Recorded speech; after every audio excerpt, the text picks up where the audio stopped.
Assalamualaikum warahmatullahi wabarakatuh. Perkenalkan, nama saya Hanifah Triindah, NIM 23042290.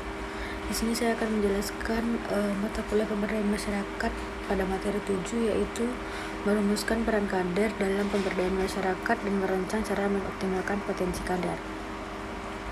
Peran kader dalam pemberdayaan masyarakat memiliki posisi yang sangat strategis karena kader merupakan bagian dari masyarakat itu sendiri yang memahami kondisi sosial, budaya, serta kebutuhan lokal secara langsung. Kader tidak hanya berfungsi sebagai pelaksana program pemerintah, tetapi juga sebagai penggerak yang mendorong masyarakat agar mampu mandiri dalam menghadapi berbagai permasalahan. Dalam konteks pemberdayaan, masyarakat tidak ada lagi di posisi sebagai objek yang hanya menerima bantuan, melainkan sebagai subjek yang aktif yang mengidentifikasi masalah, merumuskan solusi, serta melaksanakan dan evaluasi kegiatan. Kader ini menjadi aktor penting dalam proses tersebut karena keberadaannya menjembatani antara kebijakan pemerintah dengan realistis yang ada di lapangan, sehingga program yang dijalankan dapat lebih tepat sasaran dan sesuai dengan kebutuhan masyarakat. Sebagai edukator, kader memiliki tanggung jawab untuk menyampaikan informasi dan pengetahuan kepada masyarakat dengan cara yang mudah dipahami. Informasi yang disampaikan tidak hanya terbatas pada program pemerintah, tetapi juga mencakup pengetahuan praktis yang dapat meningkatkan kualitas hidup masyarakat, seperti pola hidup sehat, pentingnya pendidikan, serta pengelolaan lingkungan. Peran ini menuntut kader untuk memiliki kemampuan komunikasi yang baik agar pesan yang disampaikan tidak menimbulkan kesalahpahaman. Selain itu, kader juga harus mampu menyesuaikan cara penyampaian dengan karakteristik masyarakat, sehingga informasi yang diberikan benar-benar dapat diterima oleh masyarakat dan diterapkan dalam kehidupan sehari-hari. Sebagai edukator, kader juga berperan sebagai fasilitator yang mendampingi masyarakat dalam proses pengambilan keputusan. Dalam peran ini, kader tidak bersifat dominan atau memaksakan sebuah kehendak, tetapi membantu masyarakat juga dalam menggali potensi yang memahami permasalahan yang mereka hadapi. Kader mendorong terjadi diskusi, partisipasi, dan kerjasama antar anggota masyarakat sehingga solusi yang dihasilkan mengharapkan kesepakatan bersama. Pendekatan ini yang karena solusi yang berasal dari masyarakat sendiri cenderung lebih berkelanjutan dibandingkan solusi yang datang dari luar. Dengan demikian, kader membantu membangun rasa memiliki terhadap program yang dijalankan. Berikutnya itu ada peran kader sebagai motivator. Peran kader sebagai motivator juga tidak kalah penting, mengingat semua masyarakat memiliki kesadaran yang ingin untuk terlibat aktif dalam kegiatan pemberdayaan tersebut. Kader berfungsi untuk membangkitkan semangat, menumbuhkan kesadaran, meyakinkan masyarakat dalam perubahan ke arah yang lebih baik yang dicapai melalui usaha bersama. Dalam banyak kasus, hambatan dalam pemberdayaan bukan terletak pada kekurangan sumber daya, tetapi pada rendahnya partisipasi masyarakat. Oleh karena itu, kemampuan kader dalam memotivasi menjadi faktor kunci keberhasilan program. Kader yang aktif dan inspiratif dapat mendorong masyarakat untuk lebih percaya diri dan berani mengambil peran dalam pembangunan. Di sisi lain, juga kader berfungsi sebagai mediator yang menghubungkan masyarakat dengan berbagai pihak, seperti pemerintah, lembaga swadaya masyarakat, maupun institusi yang lainnya. Melalui peran ini, kader menyampaikan aspirasi, kebutuhan, dan permasalahan yang dihadapi masyarakat kepada pihak yang berwenang, sekaligus menjelaskan kebijakan atau program kepada masyarakat agar dapat dipahami lebih baik.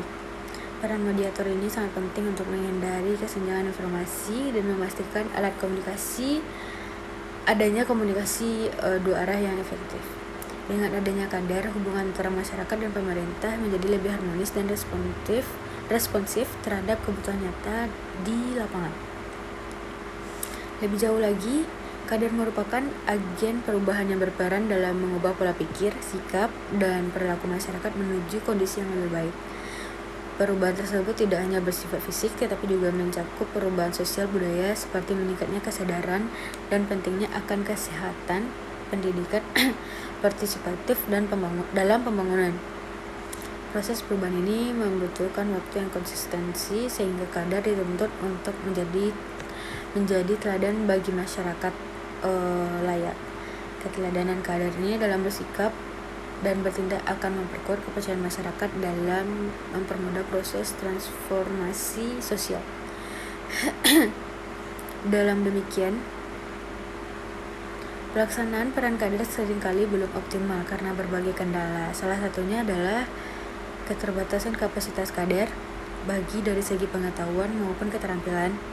Banyak kader yang belum mendapatkan pelatihan memadai sehingga kurang percaya dirinya dalam menjalankan tugasnya. Selain itu, rendahnya intensif penghargaan juga dapat mempengaruhi motivasi kader sehingga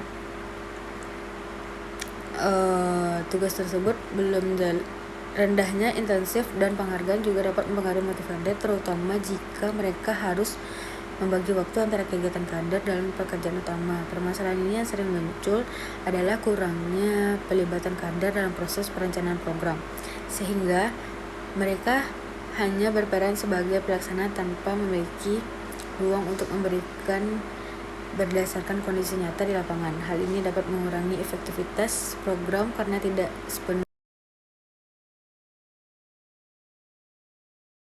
Untuk mengatasi berbagai kendala tersebut, diperlukan adanya upaya yang sistematis dalam mengoptimalkan potensi kader. Salah satunya adalah langkah yang paling penting, peningkatan kapasitas melalui pelatihan yang berkelanjutan. Pelatihan ini tidak hanya fokus pada pengetahuan teknis, tapi juga mencakup pengembangan keterampilan komunikasi, kepemimpinan, dan fasilitasi. Dengan kapasitas yang memadai, kader akan lebih mampu menjalankan perannya secara optimal dan dalam menghadapi berbagai tantangan di lapangan. Selain itu, pelibatan kader juga dalam seluruh tahapan, memulai dari perencanaan hingga evaluasi, sangat penting untuk meningkatkan rasa kepercayaan diri dan tanggung jawab terhadap program yang dijalankan. Pemberian motivasi dan apresiasi juga menjadi faktor penting dalam mengoptimalkan kinerja kader. Penghargaan yang tidak selalu harus berbentuk materi, tetapi juga dapat berupa pengakuan sosial, kesempatan mengikuti pelatihan, dan pemberian sertifikat. Hal ini membuat kader merasa dihargai dan termotivasi untuk berkontribusi. Di samping itu, dukungan instansi terkait melalui pendampingan survei yang rutin akan membantu kader dalam mengatasi bahwa kendala yang dihadapi. Pendampingan ini berfungsi untuk memastikan bahwa kegiatan yang dilakukan kader oleh suatu tetap sesuai dengan tujuan pemberdayaan masyarakat. Baik, sekian penjelasan materi 7 oleh saya Hanifa Trinda. Mohon maaf jika ada kesalahan. Assalamualaikum warahmatullahi wabarakatuh.